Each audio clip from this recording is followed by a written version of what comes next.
ওয়াকাফ নিয়ে গুলুগুলি করবেন না। কে ওয়াকাফ নিয়ে গুলুগুলি করছে? আমার বাপের জায়গা যাচ্ছে, আমার দাদুর জায়গা যাচ্ছে, আমি 100 বার প্রতিবাদ করব। আপনার পছন্দ হলে এই রাজ্যে থাকবেন, না পছন্দ হলে চলে যাবেন উড়িষ্যাতে, চলে যাবেন ঝাড়খণ্ডে, চলে যাবেন বিহারে। বলার সাহস পাচ্ছে কোথা থেকে? আপনাদের মতো লোকেদের জন্য, আপনাদের মতো লোকেদের জন্য মমতা ব্যানার্জি কথা বলার সাহস পাচ্ছে। লজ্জা হচ্ছে না আপনাদের? লজ্জা হচ্ছে না আপনাদের? মুর্শিদাবাদের মতো জেলাতে দাঁড়িয়ে, যেখানে সংখ্যালঘু সমাজের মানুষ প্রায় 70%, ওখানে দাঁড়িয়ে এই ওয়াকাফ দিয়ে যেভাবে খিল্লি করলো, পেলে কোথা থেকে সাহস? যখনই এর বিরুদ্ধে আমরা মাঠে ময়দানে লড়াই করার ডাক দিচ্ছি, যখনই এর বিরুদ্ধে আমরা কোর্টের আইনি লড়াই করার ডাক দিচ্ছি, তখনই আপনারা যাকে ভোট দিয়ে ক্ষমতায় পাঠিয়েছেন, ক্ষমতার মসনদে যাকে বসিয়েছেন, যাকে ভেবেছিলেন আপনি বিপদে পড়লে আপনার পাশে দাঁড়াবে, বিপদে আপনার পাশে থাকা তো দূরের কথা, যখন আপনি বিপদে পড়েছে আপনাকে আরো গঙ্গা সাগরের দিকে ঠেলে দেওয়ার জন্য কি বলছে? দিল্লিতে গিয়ে আন্দোলন করুন। আমি তো অবাক হয়ে যাচ্ছি। মমতা ব্যানার্জির উচিত ছিল সারা রাজ্যের সর্বদলের মিটিং ডাকা, অল পার্টি মিটিং ডেকে বিজেপি ছাড়া রাজ্যের সমস্ত পার্টিকে ডাকা, যেটা মুসলমানদের পশ্চিম বাংলার 30% মুসলমান আছে, তারা আজকে চিন্তিত হচ্ছে এই সাংবিধানিক বিলের বিরুদ্ধে। রাজ্য সরকার প্রতিবাদ করবে, বাকি কোন কোন দল রাজ্য সরকারের সাথ দেয় সেটাও তো চেক করার দরকার ছিল। তার পরিবর্তে উনি স্টেজ থেকে বললেন কি ওয়াকাফ নিয়ে গুলুগুলি করবেন না। কে ওয়াকাফ নিয়ে গুলুগুলি করছে? আমার বাপের জায়গা যাচ্ছে, আমার দাদুর জায়গা যাচ্ছে, আমি 100 বার প্রতিবাদ করব। আপনার পছন্দ হলে এই রাজ্যে থাকবেন, না পছন্দ হলে চলে যাবেন উড়িষ্যাতে, চলে যাবেন ঝাড়খণ্ডে, চলে যাবেন বিহারে। বলার সাহস পাচ্ছে কোথা থেকে? আপনাদের মতো লোকেদের জন্য, আপনাদের মতো লোকেদের জন্য মমতা ব্যানার্জি কথা বলার সাহস পাচ্ছে। লজ্জা হচ্ছে না আপনাদের? লজ্জা হচ্ছে না আপনাদের?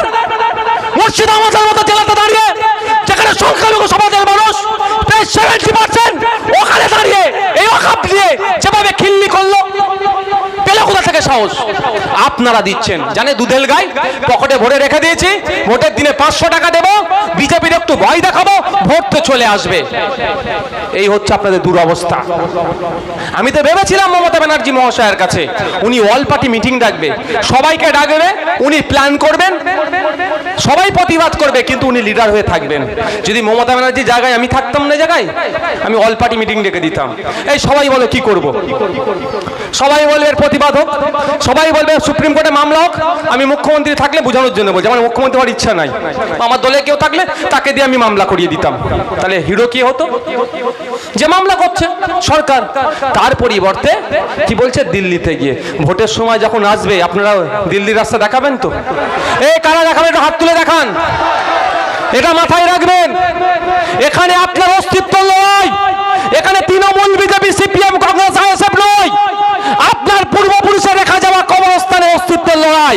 না হলে আপনার পূর্বপুরুষের কবরস্থানের উপরে দেখবেন মদের দোকান হবে, মদের ফ্যাক্টরি হবে, কিচ্ছু করতে পারবেন না। এটা মাথায় রাখবেন। যখন আইনটা পাস হয়েছে, সংখ্যার ভিত্তিতে পাস করালেও আমি তার কয়েকদিনের মধ্যেই আপনাদের উদ্দেশ্যে বলছি, একটা পোস্ট করেছিলাম আমার অ্যাডমিনকে দিয়ে, যে তুমি আমাকে মারলেও আমি এই আইনের পরিবর্তে, তুমি আমাকে জেলে দিলেও আমি এই আইনের পরিবর্তে, তুমি আমাকে খুন করলেও আমি এই আইনের পরিবর্তে। আজকে এখানে দাঁড়িয়ে বলছি, এই ফকির সাহেবের হুজুরের এই এলাকার দাঁড়িয়ে বলছি, এই আইনের বিরুদ্ধে আমার জীবনের শেষ দিয়ে আমি লড়াই করব প্রত্যাহারের জন্য।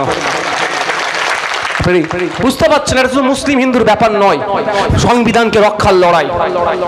আজকে সংবিধানের আইনকে সম্ভবত সম্পূর্ণরূপে অনুচ্ছেদগুলোকে উল্লঙ্ঘন করছে, আক্রমণ করছে, ভায়োলেট করছে, তাকে বাঁচাবার লড়াই। আচ্ছা একটা কথা বলুন, সহজ ভাষায় বলছি, আচ্ছা এস্টেট জমি জায়গা সংক্রান্ত এটা কাদের? যৌথ লিস্টে না স্টেটের লিস্টে? আমি আপনাদের বলে রাখি, কিছু কিছু আইন আছে যেটা কেন্দ্র আর সরকার মিলে যৌথ লিস্ট বলে, ডিসাইড করে, আর কিছু আছে সেই পলিসি রাজ্য তৈরি, সেই রাজ্য তৈরি করে। জমি জায়গার পলিসি কে তৈরি করে জানেন? রাজ্য।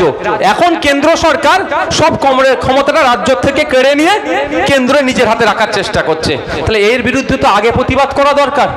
যুক্তরাষ্ট্র পরিকাঠামোতে আঘাত দিচ্ছে তো, মমতা ব্যানার্জি সরকারের বলা দরকার তো যে তুমি আমার জমির অধিকারটা আমার, কারণ আপনাকে বলি, আপনাদের এখানে অনেকে শুনেছেন তো, অনেকে এই যে হাইওয়ে গুলো এক্সটেনশন হয়, যখন রাস্তা চওড়া হয় না, যেটা ন্যাশনাল হাইওয়ে, বা বাদ দিন ট্রেন লাইন যখন নতুন ফেলে, কেন্দ্র সরকার কি বলে, কেন্দ্র সরকারের রেলওয়ে মিনিস্ট্রি কি থেকে কি বলে, রাজ্য সরকারের কাছে চিঠি আসে যে আমি ওইখানে এই লাইনটা করতে চাই, এই মথুরাপুর থেকে শিয়ালদা বা যে কোনো লাইন আমি করতে চাই, এই লাইন করা, আমি এই দিক দিয়ে লাইনটা নিয়ে যেতে চাই, এই জমিগুলো আমাকে তুলে দাও, বলে না?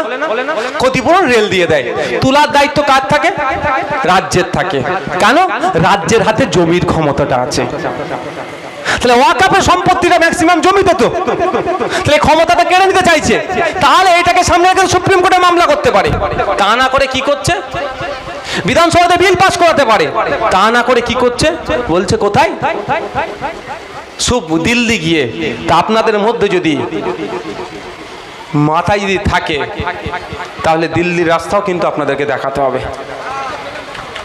দিল্লির রাস্তা আপনাকে দেখাতে হবে। এই ভয় যদি পেয়ে যান অমুক চলে আসবে তমুক চলে আসবে, ভাই এ না এসো কি আছে, না এসো কি আছে, আমাকে উত্তর দেন তো বলেন। শুভেন্দু অধিকারী এই ক্যানিং এ কদিন আগে ট্রেনের মধ্যে জয় শ্রীরাম না বলে মার মেরেছে কদিন আগে। এটা তো উত্তরপ্রদেশ নয় তো, এটা বিজেপি পরিচালিত রাজ্য নয় তো, মার খেতে হচ্ছে, তাদের বিরুদ্ধে অ্যাকশন নিয়েছে। এই হাওড়া জেলাতে বলেছে অ্যাকশন তো নিয়ে দূরের কথা, আমরা আমাদের পক্ষ থেকে এফআইআর করেছি বলে আমাদের লোককে অ্যারেস্ট করেছে।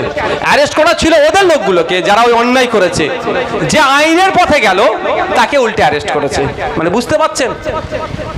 আমি আপনাদের বলি, এটা হওয়ার কারণ হচ্ছে কোনো দিনই কেন্দ্রের বিজেপিকে এরা চটাবে না, কারণ গলা পর্যন্ত দুর্নীতি করে ফেলেছে এরা কত অব্দি দুর্নীতি করেছে? গলা পর্যন্ত দুর্নীতি করে ফেলেছে। এদের আর কিছু বলার জায়গা নাই। যদি বলে সিবিআইডিকে দিয়ে চলে যাবে।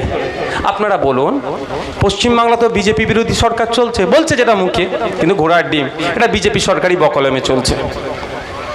এখানে আন্দোলন ভালো করে করলে হরিয়ানার মানুষরা তো ক্ষমতা পাবে, এখানে আন্দোলন ভালো করে করলে মহারাষ্ট্রের মানুষরা তো ক্ষমতা পাবে, এখানে আন্দোলন ভালো করলে ত্রিপুরার মানুষরা সাহস পাবে, এখানে আন্দোলন ভালো করলে অসমের মানুষরা সাহস পাবে, এখানে আন্দোলন ভালো করলে তামিলনাড়ুর মানুষরা সাহস পাবে। এখানে যত বড় বড় আন্দোলন হবে, বিভিন্ন রাজ্য বিজেপি ততটা চাপে পড়বে। আর এটাই তো মমতা চাইছে না। মমতা ব্যানার্জি চাইছে না বিজেপি দুর্বল হোক। বিজেপি দুর্বল হলে তো আপনি তো উড়বেন, আপনি কি তার পায়ের নিচে আর বসে থাকবেন? এটা মাথায় রাখতে হবে। আমাদের এখানে বড় বড় আন্দোলন করতে হবে। তবে হ্যাঁ, আমি আবারও বলছি, এটা ধর্মীয় লড়াই নয়। শুধু মুসলমানদের নারের তকবীর, আল্লাহু আকবার, ওয়াকাফ বাঁচাও জিন্দাবাদ, এই ফাঁদে পড়বেন না। এটা বিজেপির ফাঁদ।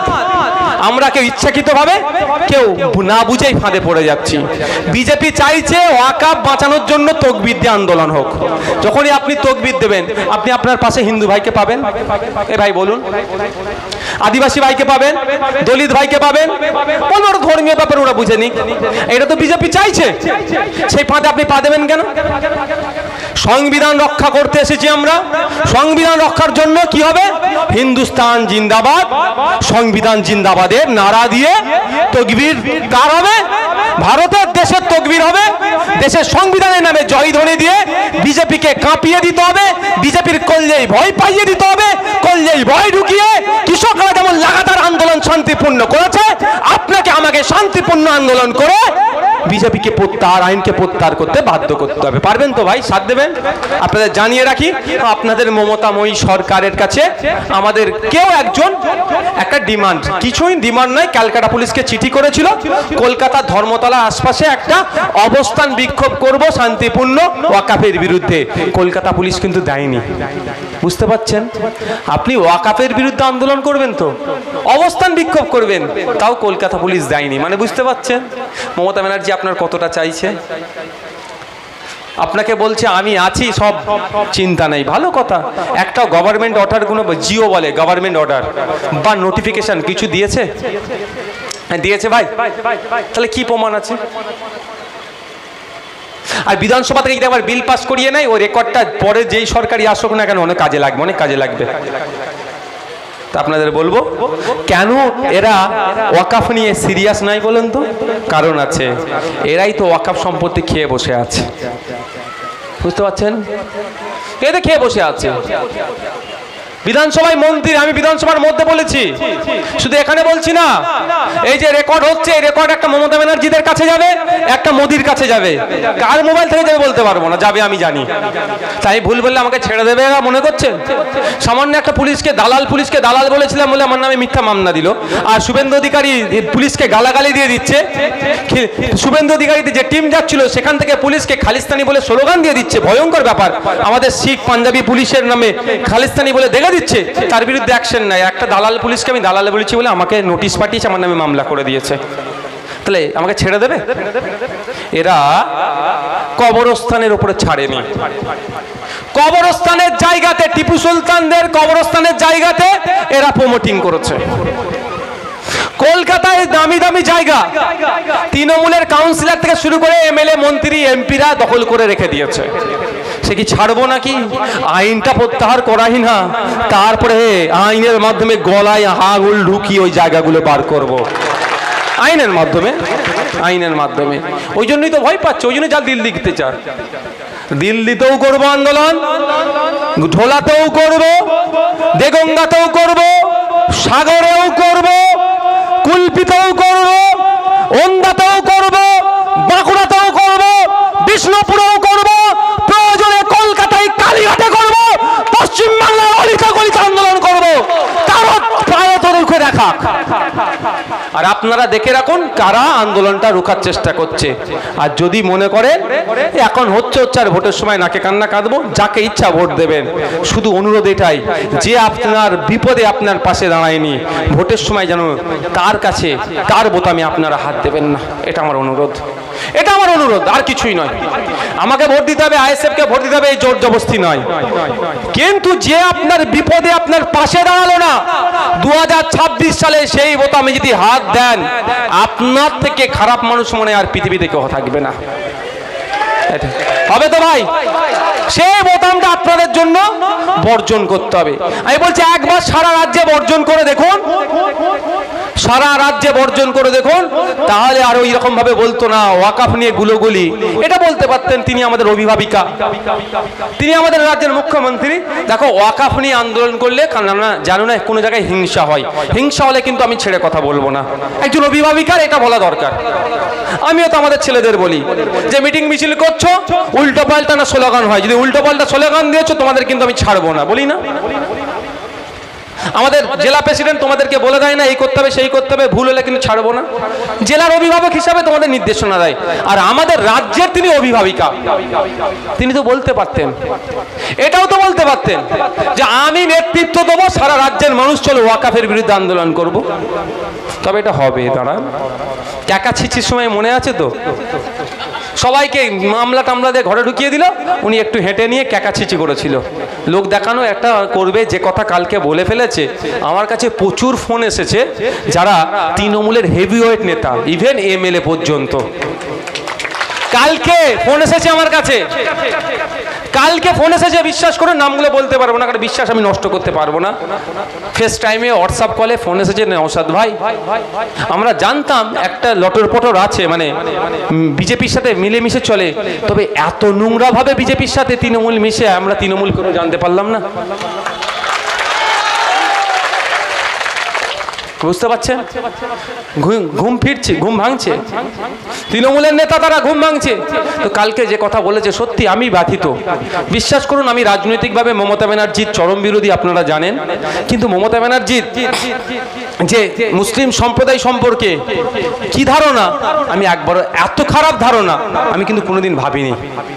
তাই এবার মুসলিম সম্প্রদায়ের মানুষরা জবাব দেবেন, আগামী দিনে জবাব দেওয়ার যখন সময় আসবে দেবেন।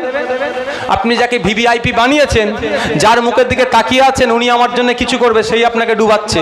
তাহলে ওর পরিবর্তে রিপ্লেস করতে হবে, অন্য কাউকে বসান, সে কি করে দেখেন, নাহলে আবার পাঠিয়ে দেবেন।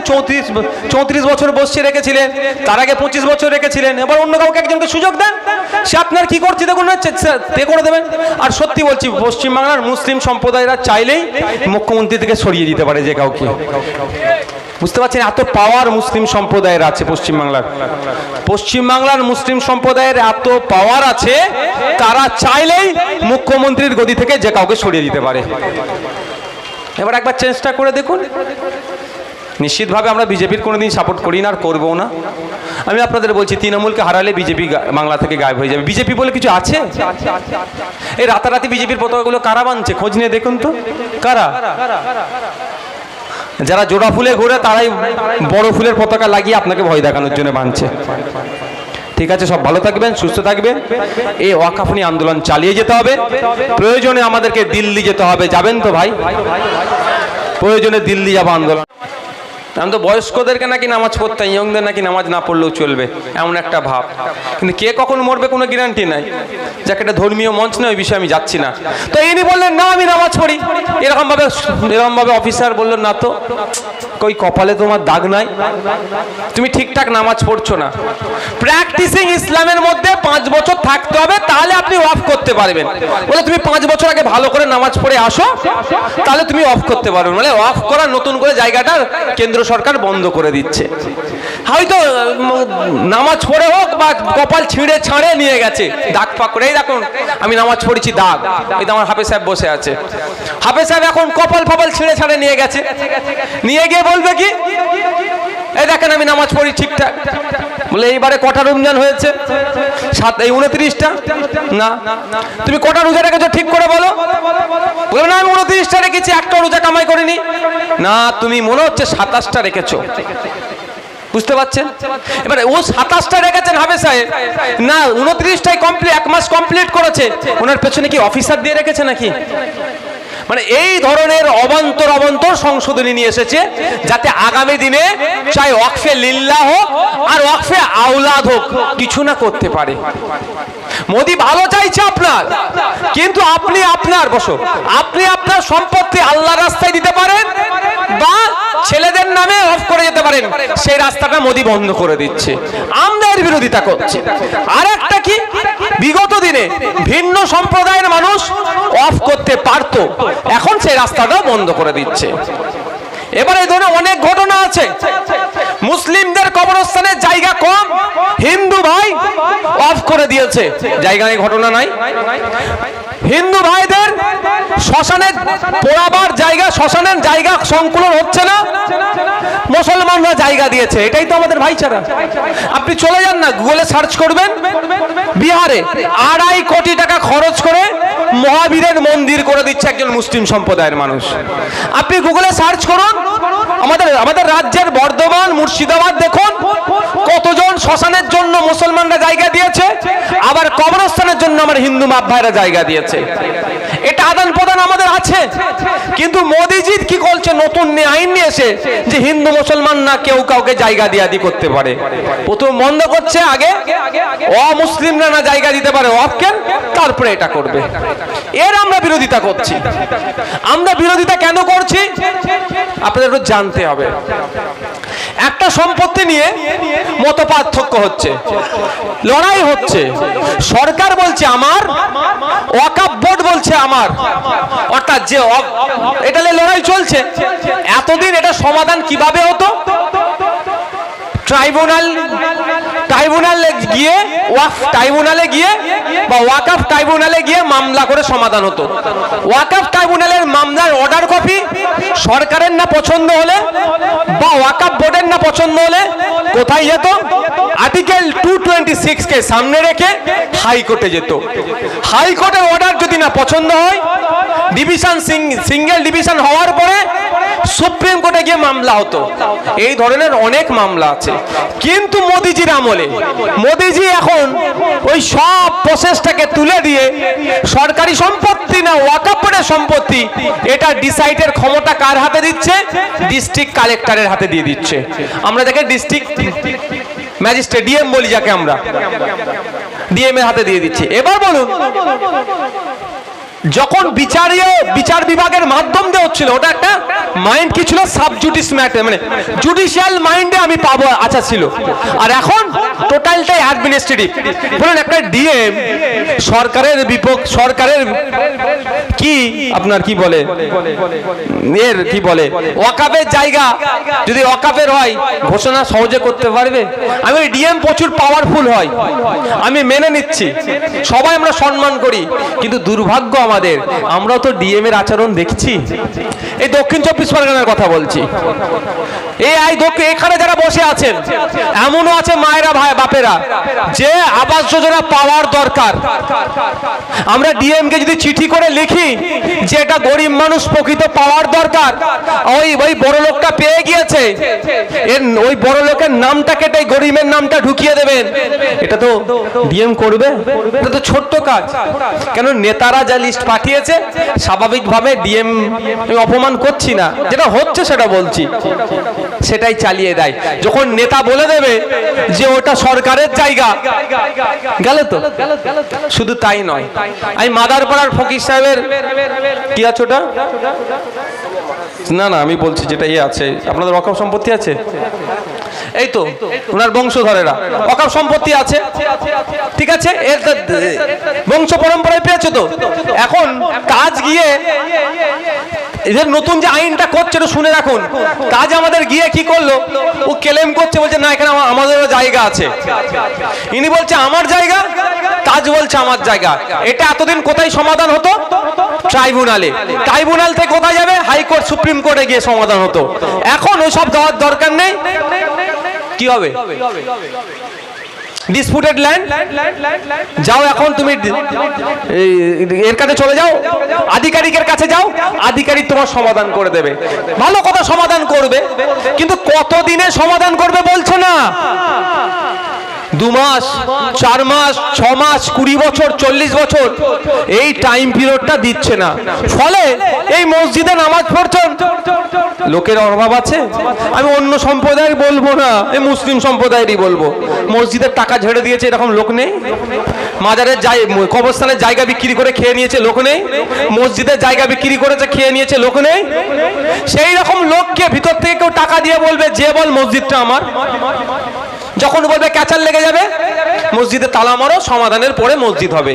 এবার তালাটা খুলবে কবে, সমাধানটা হবে কবে, এই নিয়ে কোনো টাইম পিরিয়ড ঠিক করে দেয়নি। মানে বুঝতে পারছেন, একবার তালা লাগিয়ে দিলে।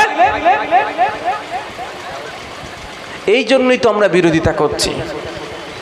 আর সব থেকে বড় লক্ষ্য এদের কোথায় জানেন? এটা হিন্দু মুসলমানের লড়াই নয়, মাথায় রাখবেন। ওয়াকাফটা বাঁচানোর লড়াইটা সংবিধানকে বাঁচানোর লড়াই। এদের লক্ষ্য হয়েছে ওয়াকাফ ভালো ভালো সম্পত্তির উপরে, ওই সম্পত্তিগুলোকে পুঁজিপতিদের হাতে তুলে দিতে হবে। কালকে যদি এদের নজরে পড়ে দেবত্ব সম্পত্তির উপরে, আইন চেঞ্জ করে দেবে। তারপর দিন যদি এদের নজর পড়ে আপনার শিখেদের গুরুদুয়ারা সম্পত্তির উপরে, এরা আইন চেঞ্জ করে দেবে।